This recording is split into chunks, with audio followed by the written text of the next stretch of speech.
Paul, using the words of Jesus, made it very simple.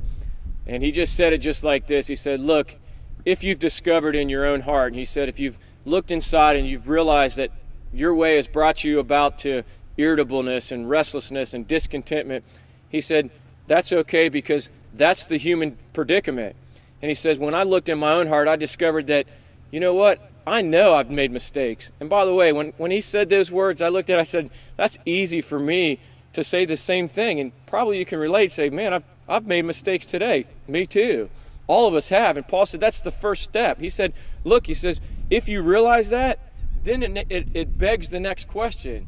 And that is, what do I do about those mistakes? And here's where it really gets awesome, because he said God's gift, and Jesus said this, that God's gift to man was to make a way. He said, I just want to show you how much I love you and say, look, I will come and do for you what you can't do for yourself. That was the whole point Jesus came for. He said, I want to come to the earth in the form of a man, God in the flesh, and said, I just want to make a way. I want to show you how it's done. I want to do for you what you can't do for yourself. So here it is. He said, by grace, in other words, unmerited favor, the love that I have for you, I'm coming to show you today. He said, to live this perfect life, to walk this path, never make a mistake.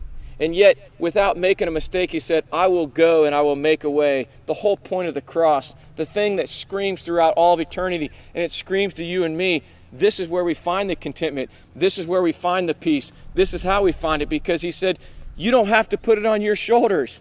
It doesn't rest with you. It doesn't lie, the responsibility doesn't lie on you any longer. I'll take it for you.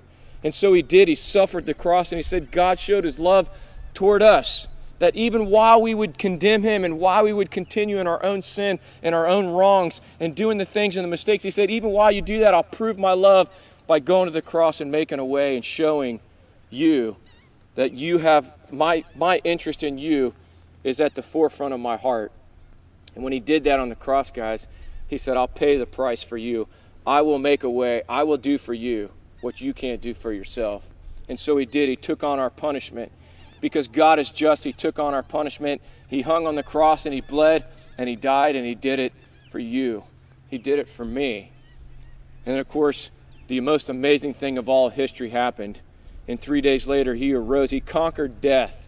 He conquered the very thing that keeps and weighs over us, and that's the whole reason we find life discontent. It's the whole reason we're irritable, we're restless, because no matter what, we know we're stuck with this predicament that in the end, we all must face death. And Jesus said, I'll face it for you. And he did, and he came out of the grave. And I'm telling you, my friends, it's why he rocked history. It's why he changed our calendars. All of time, all of history surrounds around that one moment where he came out of the grave and he conquered death.